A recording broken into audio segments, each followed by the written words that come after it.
Welcome to another episode of the Bourbon Experience, and we are doing a little special episode here because we just went on about a week ago on a personal bourbon tour at M&O Spirits, which is just 5 seconds down the road from here. Pretty much. So that's with a limp. That's with a limp, yeah. Doug McLaughlin over at M&O Spirits, who's a master distiller there and one of the owners, gave us a tour there, and we had a really nice time. It was a really good time. So we ended up walking away with buying a couple of bourbons from there. We ended up buying, I think, batch 27, which is what I bought, and then you bought the Cask Strength Black, which their best one. The black is their best selling, is what he was saying. Not that this one, but this one, the regular black. So anyway, so what we thought we would do is we would do a tasting, give our evaluations of it, and kind of go from there. Real quick, what we'll do is we've got four. We got the pumpkin spice, which we'll talk about this one here in a second, which is really important for us to say something about. Then their best seller is what Doug was saying, which is their 100 proof bourbon whiskey, which is called Black. And then we will take a tasting of their Cask Strength of Black, which is 122 proof. And we had that one straight from the barrel. Take a look at the picture there. Oh my gosh. Stop, people. Stop. And then the M&O Spirits batch 27, which is the cask strength of their smoked bourbon, which is called smoked. So anyways, we'll give it a go. Yeah. Now M&O, their distribution is pretty much central in Central Ohio, and then a few places down in Cincinnati. So it's not really widespread. It's worth taking a look at their website. I believe it's M&Ospirits.com or mospirits.com. We'll have it here. Yeah. But again, it's just absolutely fantastic. Really small site, and none of it is sourced bourbon. It's all in-house. Oh my God! And we'll have a tour, couple tour videos coming up after this. Yeah, and all local grains too. Yeah, that I think is it. Local grains, local water. It's right here in South Central Ohio. Yeah. Well, and I think that was the other thing that was key, and we'll talk about this in the tour. But one of the things that I went into with a little apprehension was that they were going to be sourced, that they were going to pull from Indiana, to get their. They don't. This is all in-house. It is a very, very unique place, and to be very honest with you, well, we'll get to it here in a second. We'll talk more about the bourbon, but I don't think you're going to go wrong taking any one of these bourbons. No. So, well, for instance, and we'll go with the pumpkin spice here. I hate passionately, beyond passions, flavored whiskey. Mm-hmm. Schmallow especially. Yeah. But in the process of talking about this, and this is probably why I haven't purchased a bottle of their pumpkin spice. It's not your Starbucks trendy type of bourbon type of thing going on here. But what he does is, instead of doing adjunct flavorings, it's in the mash bill, he includes, I think he said, 100 pounds of pumpkin puree. Yeah. Oh, great pumpkin, where are you? Which is not cheap. No. It is not cheap. And then when he barrels it, he puts in a packet of spices and lets it set in the barrel the entire time that it's in the barrel, which is, I think, 2 or 3 years, I think, that he has it. It's a bit. But that way, there's nothing artificial going into this. On any of them. And I'm personally very averse to pumpkin anything. Yeah. And this is delicious. Yeah. So let's go ahead and have a sip here. The pumpkin spice was your purchase, right? Yeah. 90 proof. There's a 90 proof bourbon. But it doesn't taste like a down-proofed bourbon at all. Now about 25 pounds of pumpkin puree, 26 pounds of pumpkin puree with each batch. So that says something. So it's the same mash bill outside of the puree that he uses for black and smoke. Yeah. But the pumpkin puree, I think, takes it out of the bourbon realm and just leaves it as a whiskey.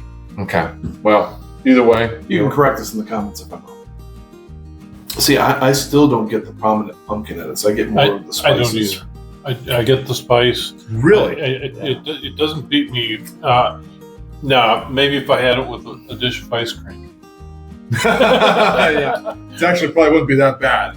No, I've given some serious thought. I get the pumpkin. No, I'm not. No, I will say. I'm not saying it's not there, Okay. but the spices are there. The spices definitely come out, and to be very honest with you, it's almost kind of Christmassy spices. It's not your. It's not your baking spices. It's No. it's almost kind of like a cinnamony / Yeah. Well, I think I'd buy it, and you get a lot of cinnamon in pumpkin too. So that Yeah. Well, and I think I mentioned this before, is that this would be a great kind of dessert whiskey at Thanksgiving, or to couple with a dessert.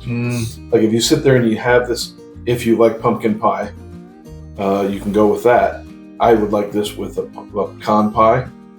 That would be. What about hot toddy? Ooh, That would be an interesting addition to the hot toddy instead of using a rye. just a thought. yeah, just maybe throw that throw a out little whipped cream in there. Being a little too there. too sweet. With pumpkin. A little too sweet. No, I don't. Now the legs are holding on pretty good. Well, I think Doug is a fan of the legs, as are most people in these The videos. legs do. There's a nice. Yeah. Each one of these are very businessy. And all of his stuff is non-chill filtered as well. Oh, I'm glad I forgot to mention that, but you're right. And we also know what non-chill filter for us means. Delicious. Delicious. just pure goodness. It's like how much was the pumpkin spice? How much was that? Do you recall? 40? I think it was About in 40. The 40s. Okay. it was this much.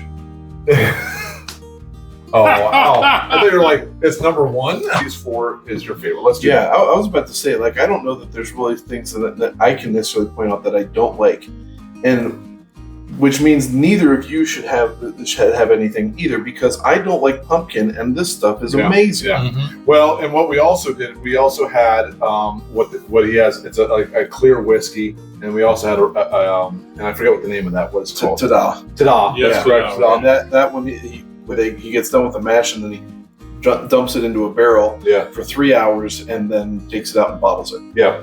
Which was really interesting. That was unique.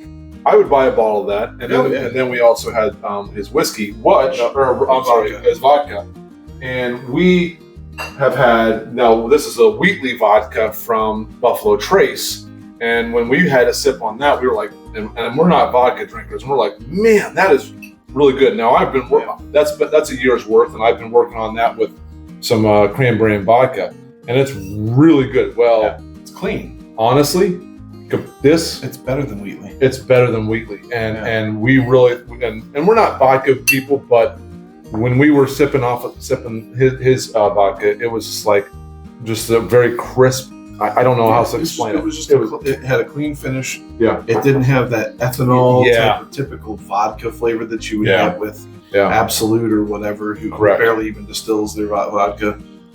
It was just nice. It was nice. Really, really well done. All right, so let's go over to the 100 Proof Black, which this one, ooh man, oh man. It just gimme. I had a story. I'm going to tell you a story about this here in a second from last night, but It's smooth. It just really is Man. very enjoyable. I tend to like bottled and bond, yeah, and it hits that category. And this and the smoke are double oaked. oh man, I'm so glad you said that. Yeah. Because that also kind of goes back to what we have talked about with our double oak experiences, how we've really enjoyed those. Yep. And both of these are, so not only are they not chilled filtered, but they're also double oaked. Yeah. Um, You want me to? and they're double distilled, or He double distills the smoke, yes. and he triple distills the black.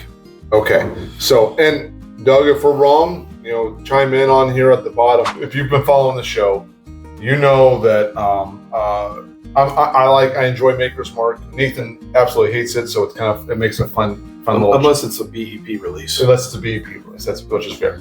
And I was having this batch 29, then I went over to the Maker's cast strength right there, and I went to that, and I'm not gonna lie to you, I'm probably not gonna buy Maker's Mark again. That's a strong stance to take. I'm probably not going to buy that cast strength, which I've always enjoyed that bourbon. I will, even though this is the 100 proof, I will sip on this over the cast strength all day long. Over the cast strength, which says a lot, at least to me. This is very rich. I'm sure you can probably tell by the video right now. We walked away pretty impressed, and that's an understatement, because when I was kind of walking in, I wasn't sure what some of the names were. I wasn't really sure. Okay, pumpkin spice and blah blah blah, and I thought we were working with MGP, and all of that was wrong. And so when we walked away, I'm like, this is some unbelievable bourbon. It's a little bit more on the pricey side, but that's also because it's a smaller shop, and it's a craft shop. And they have to deal with some of the distribution issues that comes with Ohio. And so I'm going to just jump the gun right now. I'm going to say, if you have a chance, you need to get one. You got to get one. Yeah. It should be on your shelf. Yeah. Well, and that would be the one critique that I have with the whole thing, is that when I could see it on the shelves here in Columbus, I see it and I see pumpkin spice, I see smoke, I see black, and I'm not exactly sure what I'm getting off of those labels. Mm-hmm. And so that's actually been one of the things that I knew it was close to my place, but it was one of those things I don't know that I'm ready to pull the trigger on that. I had to go on the tour to get that described to me to get that. To understand it. And now pulling the trigger is not even a question. It's happening. The black... It happened before we left the distillery. Yeah. So actually the black is triple distilled, which you mentioned, and it is their bourbon whiskey. The smoked, which this is their batch 27. We'll talk about that here in a second. It's twice pot distilled. Again, that's important. Yeah, and he doesn't call them distill. It's all pot distilled. It's all pot distilled. And I don't think you can't buy these ones. Yeah, the cask strength stuff he doesn't sell at the store. Yeah, you have to get that in their distillery. Yeah. And if you have a chance to go take trust me, we're gonna set these here in a second. We had an opportunity to go before he actually released those, because we couldn't make it there on the Saturday, so we got to go on the Friday, which is really cool. And so we basically walked out with bottle number 1 on each of these. Yeah, we walked out and it had a really unique experience, and with a really good bourbon. All right, let's go with it. Now we're going to try the black cast strength, which this is your bottle. Yep. And now how much was that? Just this one came up to 95. I think. It was 95. So now that one you're not going to find in the store. The black was 50. Yeah, that was 50. So this one was 95. Yeah, it just took me back to a week and a half ago. This is one of the ones we pulled straight from the barrel. Yeah, and when we had it, it was I'm still dumbfounded, but to be honest with you, I might steal this bottle. I will punch your teeth out. Fight. Boy, I'm getting a real nice nutmeg kind of finish at the back on there. Maybe a little bit of allspice. Yeah. Boy, I didn't get that when we did the barrel. No. Man. So what's interesting about this is some of these higher proofs hit you on the back end. This gets right at the tip of the tongue instead of in the back end, and I'm not really sure why that is. But then it finishes beautifully. It does not take what's the proof on this? 127? 122. It does not taste like a 122 proof. Nah, I would probably put this, if I had to guess, it was like I would probably go 112, 114. I'll tell you right now, this one's my favorite. It's so, and I haven't had the cast strength batch 27. Oh yeah, I'm not likely going to change my mind though, because this is a high. Look at how amber that thing is. Look at the smoke. Yeah. I mean, isn't that crazy? Look at how dark that is. Mm-hmm. Oh man, but this is. If you have an opportunity not just M&O, but a small Yeah. business craft distillery. Because that's one of the things that we left with a great impression of, was that this was craft distillery operation at its finest, where, you know, it's not His only heart's in this. well, it's not Yeah. only that he sourced the Yeah. grain, it's that every step of the procedure was thought out completely through it, was almost scientifically, if not scientifically, thought through. And then he went through and said, well, this is how most distilleries do their mash. This is how I do it. And there's a separation of things. This is why, because they get a better taste out of this with all these other things. And you're just sitting there listening to the guy. It's like, okay, there isn't a step in this process that he hasn't thought about.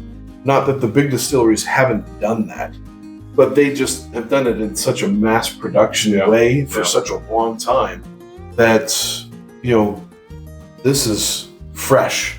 Well, on top of that, the juice is crisp. Yeah. Like that every single one of these is, and I don't know how else to explain it. It just has a crispness to it. So like maybe a cleanness or and maybe that's because and maybe that might be because it's non-chill filtered. Because I get a lot of those. You get all the goodness out of it, right? I've got this. So now I'm taking another sip of this, and I'm getting this kind of menthol-y type of kind of effervescent kind of thing in the back. I would just, let me pour some more. go for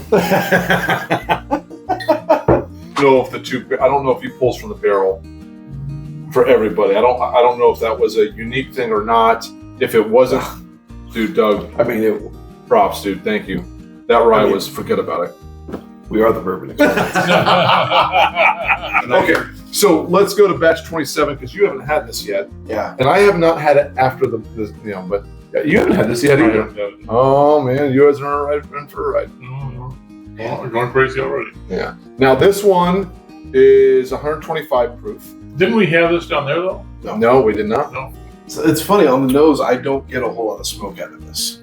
That's just like a nice smoky vanilla bomb right there. It's like I'm sitting at the campfire at Boy Scout camp, man. I mean, for real. And that's almost desserty. For the higher proof, yeah, it's good. Bring it on, mother. Yeah. Oh, and man. so I had this earlier this week twice, and the first time I was like, "Ooh, it's hot. I gotta get past the heat." The second time I had it, I got a little past the heat, and enjoyed it a lot more. But you said vanilla? Yeah, try it again. Oh, I know. Yeah, a little smoked vanilla. Probably comes across kind of like a toasted marshmallow at the as it's dropping down the back. I don't know if I get that. I just get a lot of, sometimes if you have a smoky flavor, it can be kind of bitter, but it's not bitter. Nope. At all. It's this really rich smoke flavor that is not bitter and smooth, and it's really good. And I'm not getting much of a hug either. I get a little bit small. Yeah, I enjoy it's small. It's right nice. Yeah, all of the heat. That's a good point. All the heat for me is in the mouth. I'm not getting a hug at all with any of these. Really? But again, that's I got a nice little. This one was 85. I think so. Yeah. But like this taste now is kind of morphing into a s'more. Well, listen, if you have a chance, you're gonna find the black and the smoked and the pumpkin spice, the tada and the vodka at the store. You can't go wrong with any one of those. I recently went to a couple of stores, and all they had was smoke and black 100, but they didn't have either the pumpkin spice or the. Oh, really? Well, they would have the vodka with the vodka section. Well, and I didn't look. And they might move the pumpkin into the more flavored, if they have flavored whiskey sections. If you want a lot of flavor, you're gonna pay maybe an extra $10 for it. You know what? For me, hands down, not even questioning. This bottle, I will always have a bottle full back here. There's no doubt. Wonderful bottle. This one I really enjoy. I might not always have it, but I'll have it for Thanksgiving and Christmas. Yeah, you're doggone right. So this one I might steal from Nathan, and then this one This one, I will. What? You know I have guns. Guns. Lots of guns. I'm going to be a little bit protective of this one just because it's so good, and I don't want to go away so quickly. That's unique. Exactly, yeah. It is unique. It is unique. If you had to pick, which one of these four is your favorite? Let's go with you first, Dad. I'd go with pumpkin and the 100 black. Oh, we get to pick two? Is that what you're saying? No, Well, this is the guy that had to pick 6. All right, okay. Good grief. Hey, excuse me while I go sit on this fence. Okay, well, what do you got? What's your favorite? Oh, I gotta go with the black cask strength. The black cast. I really love that finish on the smoke. Yeah. Cask strength of batch 27. But that, you know, I'm not gonna take something at 100 that I can get at 122 and know that even though the 100 has a whole lot of flavor that I really like, it's just taking it up to a whole other stratospheric level with the cask strength. This is my favorite, and I agree with you 100%. When we had a sip of that, it was like going straight back to a week and a half ago where we were pulling straight from the barrel, and it was like, yes. That does not take away from the batch 27. Within itself, it's different. You get a more smoky. I'm sitting there at the campfire. You said vanilla. I didn't pull the vanillas like you did. I'm gonna work on that because I'm curious. I'd like to find that. This is just. Here's the thing. Every single one is extremely full. Full flavors. Doug, thank you very much. We really appreciate it. Yeah. You taking the time out for us. Cheers, my friend. And thank you very much. We will be buying your bourbon until we go home. No, don't. Yep. Until we go home. So, anyways, thanks again for joining our show. We enjoy you guys. Hopefully, you guys will jump in on some of this. If you have any questions, post some, ask. If you need to know where you can find it, I know we got some Northern Ohio guys that have been asking. We'll get that information to you. Come down to Columbus and buy a bottle. Get to it. It's worth it. It is so worth it. So, yeah. All right. Hey, thanks again. For all bourbon. For all bourbon. Thanks a lot, guys. We'll catch you later. There you go. There we are.